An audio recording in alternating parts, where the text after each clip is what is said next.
dividir la prédica de hoy y las caras de ustedes también seguramente. Así que usted ponga cara así de lindo, de guapo. Bueno, lo que es, vamos a decir así. San Juan capítulo 11. Hoy quisiera hablar acerca de la muerte de Lázaro, quisiera hablar un poco acerca de este milagro y hoy estábamos en sintonía con la pastora Miriam. Yo dije, me robó el mensaje, me habrá visto en algún punto los puntos que voy a dar, ya la voy a agarrar después del culto, ahora no puedo porque están todos los hermanos, pero ya va a ver esta pastora, dije yo dentro mío, que me viene así como a adelantar el mensaje. Pero qué bueno porque estamos en sintonía. Yo quisiera hablar un poquito acerca de la muerte de Lázaro, de este incidente que ocurre en la vida de Lázaro, Marta y María. Sabe que estas personas eran muy amigas del Señor Jesús. Eran personas que tenían una relación muy profunda, muy estrecha con el Señor Jesús. A tal punto que dice la palabra que cuando le mandaron a decir a Jesús, le dijeron, el que tú amas está enfermo. O sea, y fíjese que inclusive en el versículo 5 dice, y amó a Jesús a Marta y a su hermana y a Lázaro, dice. Y la palabra que se usa amar acá es la palabra ágape. La primera palabra que se usa es la palabra fileo. Cuando dice, cuando Marta y María le mandan a decir al Señor Jesús, usan la palabra fileo, el que tú amas, dice. O sea, al que tú quieres sería, para que se entienda. Pero querer es una cosa y amar es otra. ¿Cuántos pueden decir amén? Yo le puedo decir a mi esposa, te quiero, pero para hacer un matrimonio me hace falta algo más, ¿no es cierto? O sea, con el te quiero no alcanza. Imagínense que si yo le digo solamente te quiero y por ahí no le digo un te amo, ella va a esperar eso. ¿Cuántos pueden decir amén? ¿Cuántos saben de que sus esposas necesitan que usted, o sus esposos, a las hermanas, necesitan que les digan que los aman? ¿Cuántos pueden decir amén? Que no basta ese te quiero al pasar, porque no somos compañeros de fútbol o amigos, somos una familia y en una familia tiene que haber amor. ¿Qué tiene que haber en una familia? Decirle que está a tu lado, ¿cómo andas en la familia? Decirle, no nos vamos desviando un poquitito, ¿no? No es cuestión de te quiero. Yo quiero a mis amigos, pero no es que me voy a vivir con ellos. Ahora, lo que yo siento por bien es amor, un amor verdadero. Ahora, el Señor dice que amaba, ¿sabe qué significa eso? Que los amaba incondicionalmente. Ahora, mire lo que dice la palabra. Dice que en un momento determinado, Lázaro se enfermó. ¿Qué pasó con Lázaro? ¿Qué pasó con Lázaro? Lo primero que yo le quiero decir es, o lo que primero que yo le quiero hablar es acerca de la realidad del sufrimiento. Oiga, la realidad del sufrimiento. Porque muchas veces nos preguntamos por qué nos pasa a nosotros las cosas que nos pasan. Muchas veces nos cuestionamos el por qué tenemos que vivir lo que tenemos que vivir, pero ¿sabe qué? A lo largo de toda la Biblia, la palabra de Dios nos enseña que aunque seamos cristianos, vamos a pasar por momentos de dificultades, de problemas, de pruebas. Oiga, el sufrimiento es una realidad. ¿Cuántos pueden decir amén a eso? Oiga, miren, dice la palabra que Lázaro estaba ¿cómo? ¿Cómo estaba? Dice la palabra. Estaba enfermo. Y sabe que Lázaro era un hombre de Dios, era un amigo del Señor. ¿Pero cómo estaba?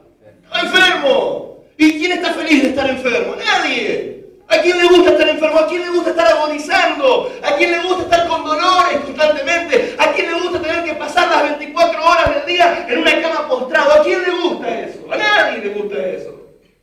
¿A quién le gusta estar constantemente tomando calmantes? ¿A quién le gusta eso? A nadie. Pero ¿sabe qué? Lázaro estaba enfermo. Y estaba gravemente enfermo. Lo que nos muestra la palabra de Dios es que el sufrimiento es una realidad, que es parte de la vida y aún de la vida cristiana.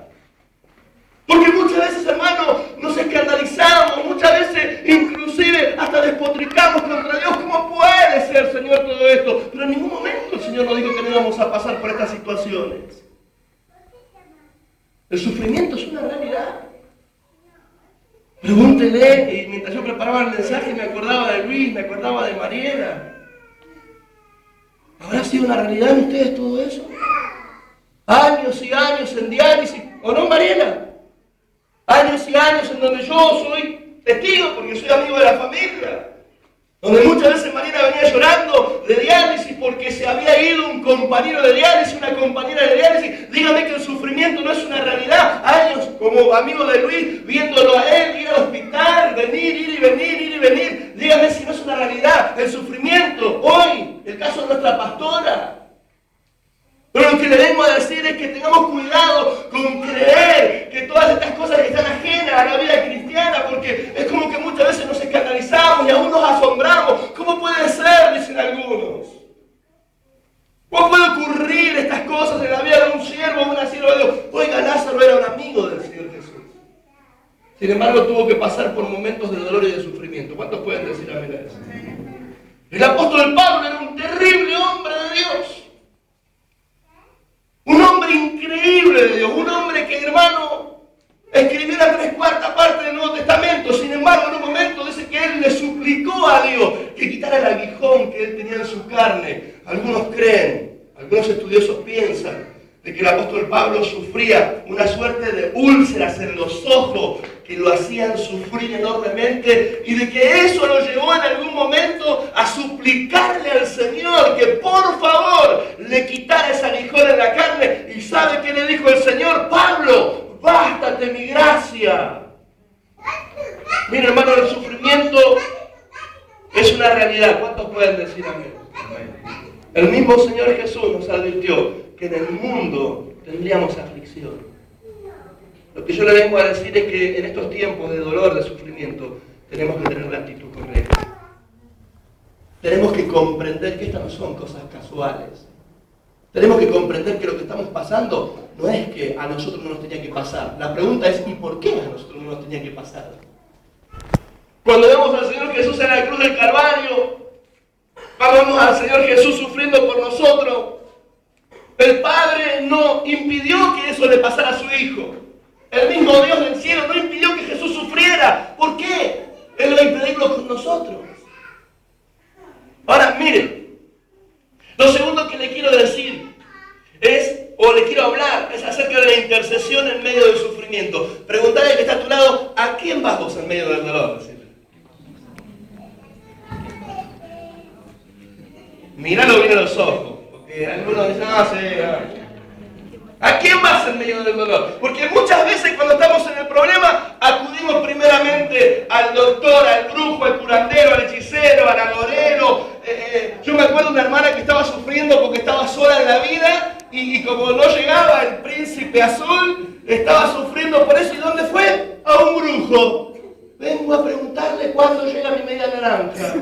Se fue con la media naranja y media docena de espíritus inmundos.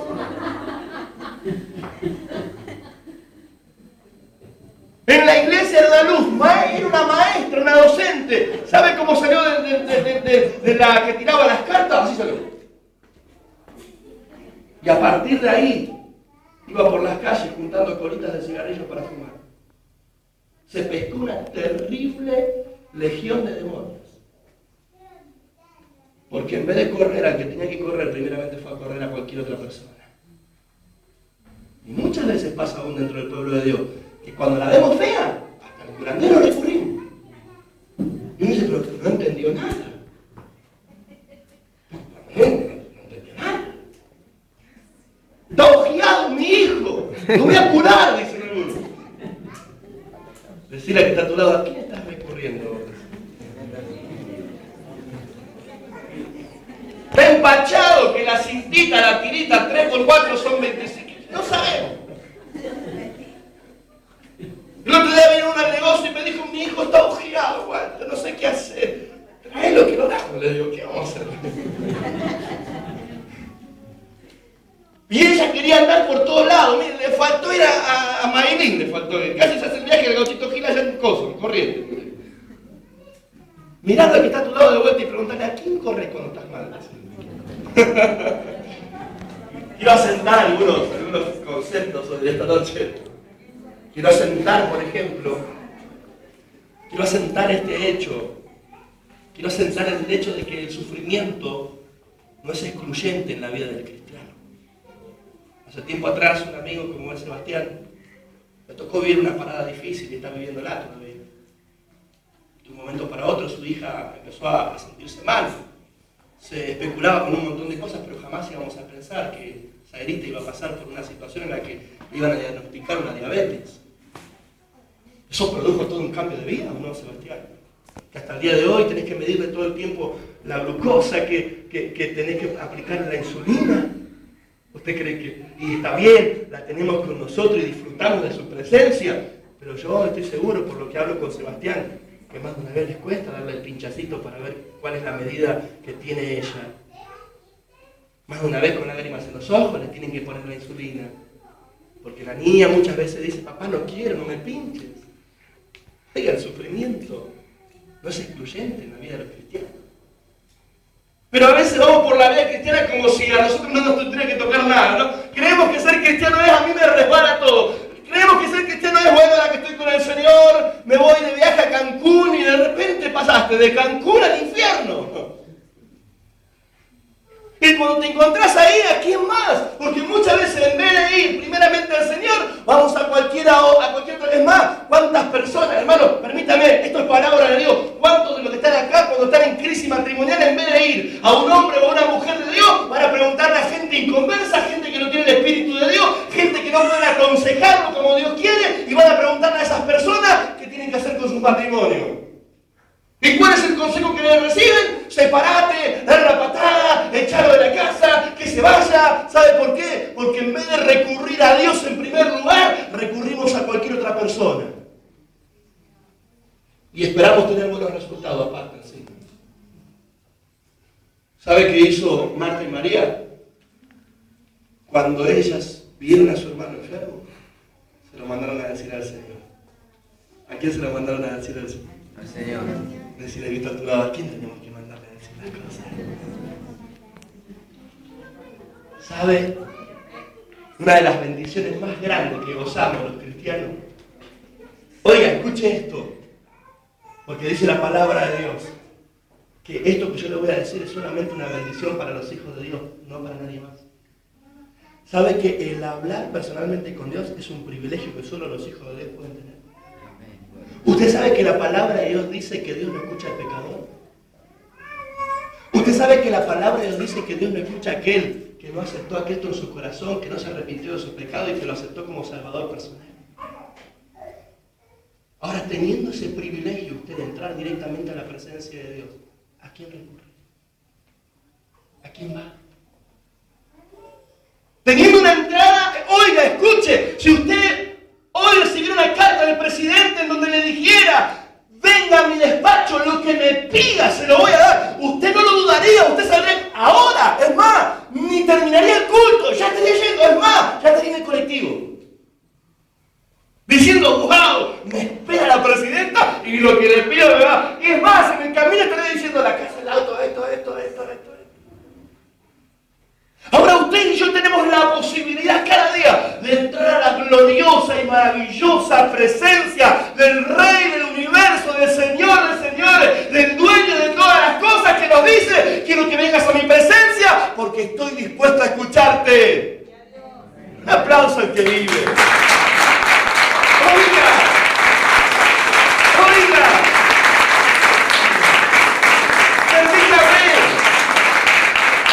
Permítame decirle algo. No es el presidente el que nos está esperando, es el Rey del universo. Amén.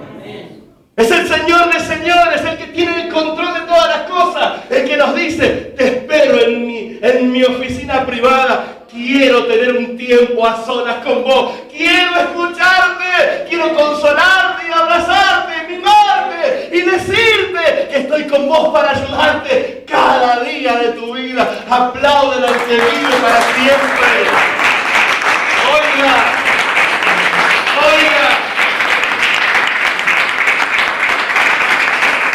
Pero ¿saben qué hacemos nosotros? Lo primero que hacemos cuando entramos en crisis, salimos corriendo para ver a alguien, inclusive a veces endiosamos a los líderes de la iglesia y del pastor. Y no es que usted no tiene que venir a hablar con su pastor. Pero ¿verdad que es más fácil no orar y venir a hablar con el pastor? ¿Qué problema? Me metí en un problema acá, chicos.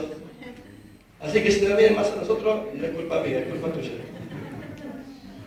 No le estoy diciendo que usted no siga hablando con su pastor. Pero buscamos la más fácil, ¿no? Vamos al pastor y total. ¿Para qué se mate el pastor? Después todo, ¿para qué está el pastor? Mariela se le cae como, ¿eso para qué está? Pero me permite decirle algo. Yo puedo orar por su problema. Pero hay un sentimiento profundo en su corazón que yo no lo tengo. Yo estoy sintiendo todo esto que me está pasando con mi mamá. No puedo evitar entrar a la presencia de Dios y quebrarme. Pero quizás si yo oro por su papá voy a sentir a Dios y voy a orar con todo el esfuerzo de mi vida por su papá. Pero nunca va a ser tan sentido y tan profundo como cuando usted ora por su papá. Yo puedo orar por su hija, por su hijo que está mal. Pero nunca va a ser igual cuando su corazón se vuelve en la presencia de Dios, con dolor, con aflicción, porque es su hijo. Y Dios va a escuchar mi oración, pero más va a escuchar su oración, porque su oración viene cargada de un dolor, de una tristeza que a Dios le es imposible soportar. Dios no puede ver a sus hijos que sufran. Él los ama. Entonces cuando ve a sus hijos así, Él busca, Él determina una solución para el problema. Pero oiga, ¿sabe qué hacemos a veces? Corremos a cualquier otra persona. ¿Y sabe qué dice el Señor? Te quiero a vos en mi presencia, te quiero a vos en mi recámara. Voy a escuchar a mi siervo, voy a escuchar a mi sierva, pero te estoy esperando a vos, porque la solución total te la voy a dar a vos, y no al pastor, y no al líder. No voy a escuchar al pastor y por él voy a preparar todas las cosas. Pero el toque final te lo voy a dar cuando vos vengas a mi presencia. Y como decía la palabra de Dios hoy, te postres y te humilles y me busques de verdad de todo corazón. Ahí va a venir el toque total. Ahí va a venir el toque total.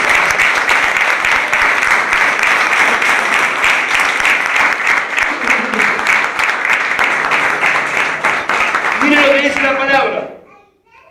Capítulo 11 de San Juan, versículo 3. Enviaron pues las hermanas para decir a Jesús: Señor, he aquí el que amas está enfermo. Miren lo que hicieron. Fueron al Señor. Fueron al Señor. Ahora, miren. Lo tercero que le quiero hablar es el propósito del sufrimiento. El propósito divino del sufrimiento. Porque miren lo que dice la palabra. El versículo 4.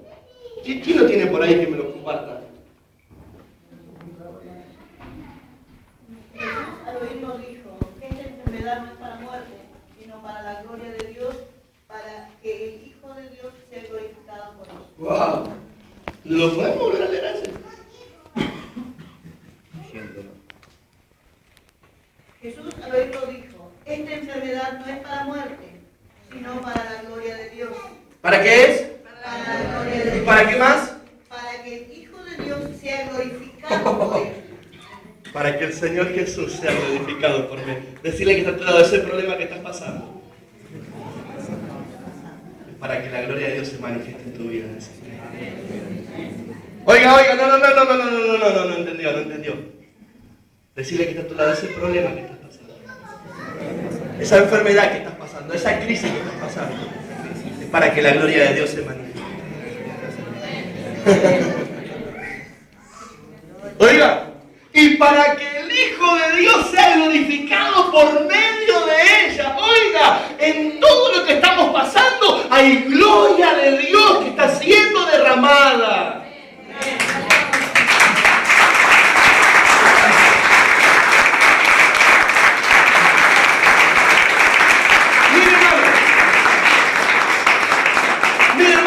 Los milagros más grandes se hicieron cuando apareció una necesidad. ¿O no? Las maravillas más grandes aparecieron cuando hubo una... Oiga, ¿saben cuándo se abrió el Mar Rojo? Cuando el pueblo de Israel estaba enfrente del mar, atrás los ejércitos enemigos, el desierto por un lado y las montañas por otro lado. Y cuando se vieron recontra apretados, fue ahí donde la gloria de Dios se manifestó y abrió el Mar Rojo y la muchachada pasó como en seco, dice la palabra, en medio del mar. Y cuando vino el ejército enemigo a hacer lo mismo, dice que murieron ahogados para la gloria de Dios. Y dice que la gente se gloriaba en el Señor porque no podían creer el Dios tan glorioso que tenían. Pero ¿saben cuándo lo experimentaron? Cuando no tuvieron salida. Decirle que está a tu lado: si hoy no tenés salida, estás en el momento indicado, a la hora indicada, con el problema indicado. Porque, hermano, es cuando hay necesidad. Es cuando hay un problema. Por eso Jesús dijo: bueno, tranquilo, esto es para que la gloria de Dios se manifieste y para que el Hijo de Dios reciba gloria por medio de esta situación. Oiga, hermano, yo he visto la gloria de Dios en mi vida, pero la mayoría de veces, les digo, para no decir todas las veces que vi la gloria de Dios en mi vida, es cuando tuve las peores de las peores de las peores. Fue cuando no tenía para comer, que Dios milagrosamente me proveía y me suplía. Fue cuando estaba en momentos difíciles que veía la mano de Dios sobre mi vida. El maná cayó cuando el pueblo de Israel estaba en el desierto y no había para comer. Y muchas de las cosas que pasan en nuestra vida es porque Dios quiere glorificarse. ¿Cuánto le profetiza a la que está a tu lado? Decirle, Dios se va a glorificar en tu problema. Mira lo que dice Primera de Pedro, capítulo 1 y versículo 7.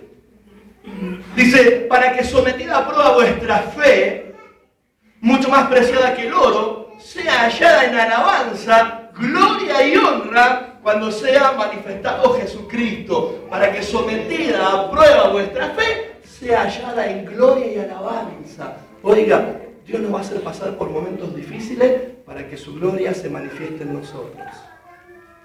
De ahí viene esa palabra cuando el apóstol Pablo dice, esta leve tribulación pasajera produce en mí un cada vez más excelente y más grande peso de gloria.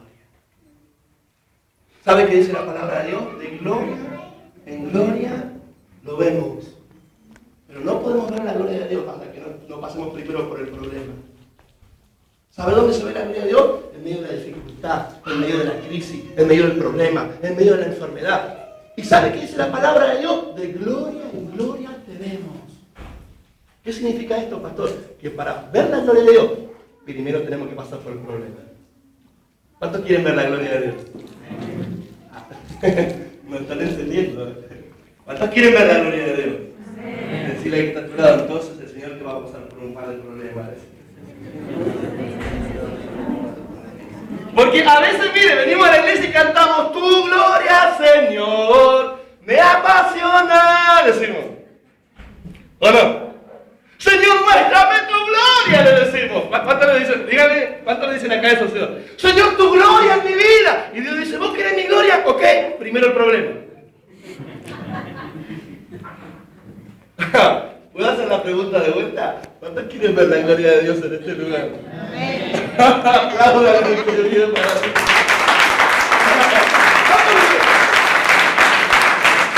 Porque muchos quieren ver la gloria, pero no quieren pasar por el problema. Muchos quieren de gloria en gloria, pero no quieren pasar por ninguna. Y el tema es que Dios determinó que en medio de los problemas y circunstancias de la vida, Él se glorifique. Volver a decir que está a tu lado, ese problema que tenés es para que la gloria de Dios se manifieste. Decirle. En mi caso, el Señor me dice, esa suegra que tenés, para que la gloria de Dios se manifieste. No podía meter el bocadillo ahí, no.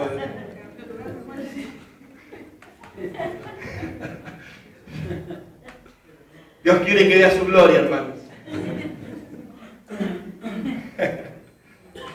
El propósito de Dios por la cual Él permite sufrimiento en nuestras vidas es porque Él quiere mostrarnos su gloria. El tema es que cuando nosotros tenemos el control de todas las cosas, no le damos lugar a Él para que nos muestre su gloria. Cuando usted y yo somos los que tenemos todo perfectamente controlado en nuestra vida, no le damos lugar a Él. Dígame que hasta que no viene un problema a su vida, usted no se acerca al Señor. Pero tuvo que venir un problema para que usted le diera paso a la gloria de Dios. Y aún como cristianos aprendemos tanto a valernos por nosotros mismos que Dios tiene que permitir que pasemos momentos difíciles para que volvamos a reconocer la gloria de Dios en nuestras vidas. Porque como cristianos nos acostumbramos inclusive a dejar a Dios de lado. ¿Cómo es eso, pastor? Aún como cristianos muchas veces somos nosotros los que gobernamos y controlamos cada cosa de nuestra vida. ¿Y saben qué Dios tiene que hacer? Permitir que pasen cosas en nuestra vida para que busquemos de vuelta su gloria. ¿Cuántos pueden decir amén? Porque, oiga, no hay nada más hermoso en esta vida que la gloria de Dios en nosotros. Ahora, miren, quiero hablarles también un poco del silencio de Dios en el sufrimiento. Dice la palabra que Marta y María le mandaron a decir al Señor que su hermano Lázaro, el que Jesús amaba, estaba enfermo y grave. Pero dice que el Señor, a propósito, se quedó 2 días más en el lugar donde estaba. ¿A cuántos de los que están acá le ha pasado que me han orado fuertemente por algo y parece que Dios lo contesta? Acá entre nosotros, qué difíciles son los silencios de Dios. Qué dolorosos son. ¿Saben? Muchas veces me encontré en los silencios de Dios. Qué doloroso es siempre. Cuando uno busca una explicación a lo que está pasando, cuando uno busca que Dios aparezca en la escena y Dios no aparece. ¿Qué cosa, no? Porque en el caso de esta historia, 2 días de silencio fueron terribles para Marta y María. Y a veces hay personas en nuestras iglesias que claman y oran de verdad, ayunan de verdad, buscan a Dios de verdad, pero resulta que de alguna u otra manera pareciera que Dios hace silencio. Que no hay una respuesta a ese problema. Y uno siente dolor porque uno espera que Dios a la primera que le decimos, Señor, sálvame, ahí nomás nos salve. El problema es que muchas veces el Señor no lo hace en el momento que nosotros esperamos, porque ¿sabe qué? Hay un tiempo del hombre, pero hay un tiempo de Dios. El tiempo de Dios es el tiempo del hombre es el tiempo lo cronológico. El tiempo nuestro es un tiempo diferente al de Dios. El tiempo de Dios es un tiempo en el que Él, pase lo que pase, determina algo. Y como decía la pastora hoy, lo va a hacer, pase lo que pase. El tema es que a nosotros nos cuesta esperar el tiempo de Dios, porque Dios dice, lo voy a hacer como quiero y cuando quiero. Pero la desesperación nuestra dice, Señor, hace algo ya. ¿No ves que se muere? ¿No ves que me van a embargar la casa, Señor? ¿No ves que mi matrimonio se está cayendo a pedazos? ¡Hace algo ya! ¿Y sabes qué dice Dios? Lo voy a hacer, pero cuando yo quiera. Y entramos a pelear con Dios. Y entra, Señor, y tu palabra dice. ¿Cuánto han hecho esa oración alguna vez? Y vos lo dijiste, y lo voy a hacer, dice el Señor. Pero cuando yo quiera. Decirle que está a tu lado es cuando Dios quiera.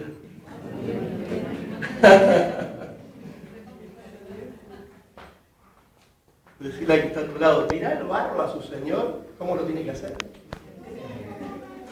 Oh, qué terrible es esto. ¿Será que el barro le puede decir a ese que lo está formando? No, acá agárrame así. Haceme más alto o más bajo. ¿Cuántas veces, no? Dios hace silencios en nuestra vida. En el caso de fueron, mire, ¿sabe qué dice el Salmo 83:1? Oh Dios, no guardes silencio, no calles. ¿Sabe cuánta gente hay acá que está orando al Señor, pidiéndole al Señor un milagro y pareciera que no llega nunca? Y estamos como el salmista, Dios, no calles, no hagas silencio. ¡Qué terrible! Me dice la palabra de Dios que Marta y María le dijeron al Señor, Señor, Lázaro está muerto, está enfermo, está a punto de morir. ¿Y sabe qué hace el Señor? Dice, no se hagan problema, no pienso ir ahora, voy a ir después. ¿Y sabe qué, Marta? Imagínese Marta y María cómo han estado. Yo me las imagino, hermano, con los pelos de punta. Como usted, o como yo. O como muchas veces cuando Dios nos contesta como queremos nosotros o cuando queremos nosotros. Yo cuando me convertí a los 18 años, empecé a orar por la mujer de mi vida. Y yo dije, a los 20 la mía, Dios. Bueno, los 21, dije yo. Los 22 seguro. Los 23 el tiempo de Dios para mí. El crono de Dios, 23, dije yo. Los 27 años, hermano, para 28 me llegó. Pero bueno, eso sí. Vale la pena. La verdad, hay que aplaudir al Señor. Decirle que está a tu lado. En el tiempo de Dios todas las cosas son mejores. ¿Te animás a decirle eso al que está a tu lado? En el tiempo de Dios todas las cosas son mejores. ¿Me permite decirle algo más? No solo vino la desilusión, no solo vino el silencio de Dios, sino que después vino la desilusión. Escuche esto, después de 2 días que el Señor no aparece, cuando aparece ya está muerto Lázaro. ¿A cuántos de los que están acá les pasó que oraron por algo y la respuesta de Dios fue una respuesta negativa? Oraron por algo, pero la respuesta de Dios fue negativa. Estas mujeres oraron para que el Señor viniera y sanara a su hermano, pero resulta que no solo el Señor no vino, sino que permitió que se muriera. ¡Ah, qué desilusión! ¿Sabe con cuántas personas yo me topo que me dicen dejé el Señor porque le supliqué al Señor que sanara a mi papá y mi papá murió? Y por eso me fui a la iglesia. En el club, Walter Testi, el gerente del banco, se hizo ateo porque su padre murió de cáncer y dice que él se cansó de suplicar que sanara a su padre. ¿Y cuántas veces esto también le pasa como cristiano? Y usted dice, pero si yo le pedí a Dios, pastor, ¿por qué Dios permitió que pasara lo que pasó? Pastor, ¿por qué si yo oré?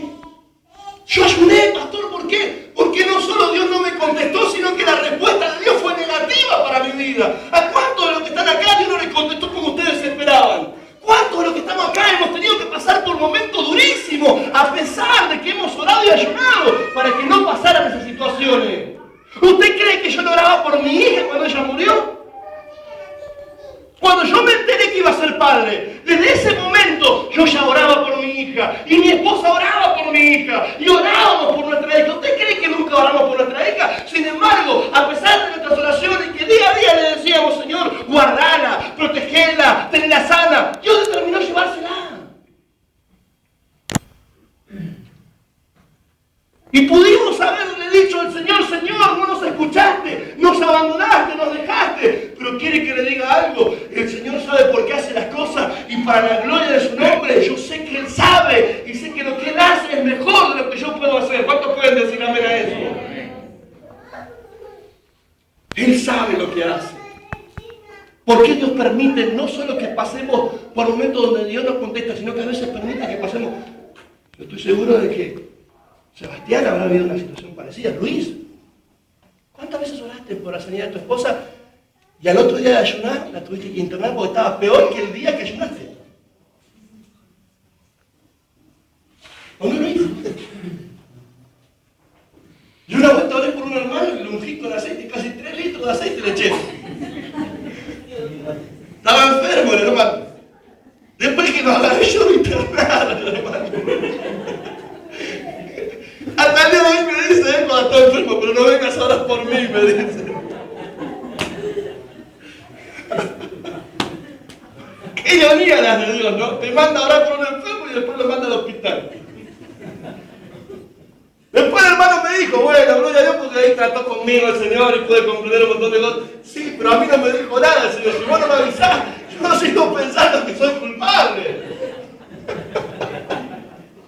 Ay, ¿cómo es el Señor, no? Nos cuesta comprender a Dios, eso es lo que pasa. Nosotros creemos que podemos decirle a Dios cómo Él tiene que actuar. Nosotros creemos que podemos mandar una esquelita al Señor, una esquelita espiritual y decirle, mira, tenés que venir ahora porque si no se muere. Y creemos que Jesús va a salir corriendo, a agarrar un caballo y va a venir a sanar al enfermo. Pero ¿sabe qué? Dios tiene propósitos en este mundo. Él sabe en qué momento va a hacer cada cosa. Así que si Dios te está contestando hoy es por algo. Y si la respuesta que recibiste de ese trabajo que estás esperando negativa es por algo. Y si Dios todavía no salvó a ese familiar por el cual está ayunando es por algo. Ahora me permite decirle algo. Sea el nombre de Dios glorificado. Sea el nombre de Dios glorificado. Pase lo que pase. ¿Sabes qué busca el Señor en todo esto? Que podamos decir, como dijo el apóstol Pablo, ya no vivo yo, Cristo vive en mí. Lo que ahora vivo, lo vivo porque así lo determinó el Señor. Y si así lo determinó el Señor, el nombre del Señor sea glorificado por todas las cosas. Pero a veces, hermano, queremos hacer las cosas como queremos nosotros. Y cuando el Señor no hace como nosotros queremos, nos enojamos con Él, nos desilusionamos. Imagínense, ¿sabe qué le dijo María cuando apenas lo vio venir al Señor Jesús? Le dijo, Señor, si hubieras venido antes. Imagínense usted y yo diciendo, no, Dios, mira, esta enfermedad no se sana así, se sana así. Usted y yo diciéndole a Dios cómo tiene que hacer las cosas. Ahora, ¿sabe qué? ¿Me permite decirle algo para terminar? El propósito por el cual Dios había permitido todo esto era porque quería elevar a Marta y a María a un nivel superior de fe, de carácter, de gloria de Dios.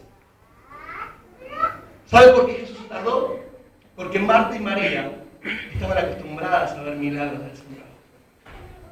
Marta y María estaban acostumbradas a ver al Señor sanando a un leproso, dándole la vista a los ciegos. Estaban acostumbradas, y Jesús llegaba y sanaba a su hermano de esa enfermedad. Para ellas no iba a ser algo importante, no iba a ser algo novedoso, no iba a ser algo que iba a acrecentar su fe, porque estaban cansadas de ver estas cosas. ¿Saben lo que hizo el Señor? Les respondió negativamente para que ellas vieran la gloria de Dios y crecieran aún más en su fe. ¿Saben qué hizo el Señor? Esperó que Lázaro se muriera. ¿Para qué? Para no solo sanarlo, sino que resucitarlo de los muertos. Y cuando Él vino y lo resucitó, Marta y María quedaron perplejas. Dijeron, ¿quién es este que los muertos les ordena que vivan y viven?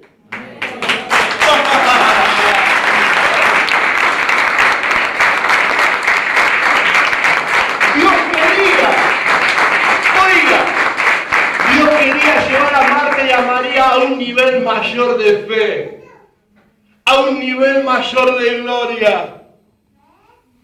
Y ahora no verían más enfermos sanar, ahora verían muertos resucitar. ¿Me permite decirle algo? Porque esto es el mensaje que Dios me dio para esta iglesia hoy. Lo que estamos viviendo es simplemente para que esta iglesia se eleve por encima de su status quo. Sí, apláudale al Señor.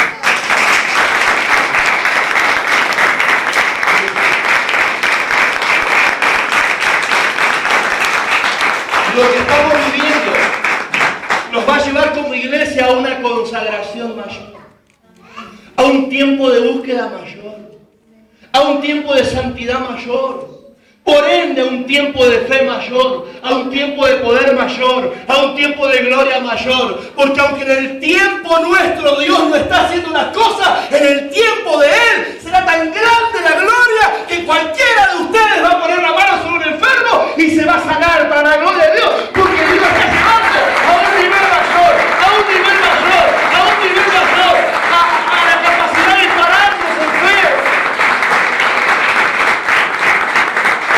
Porque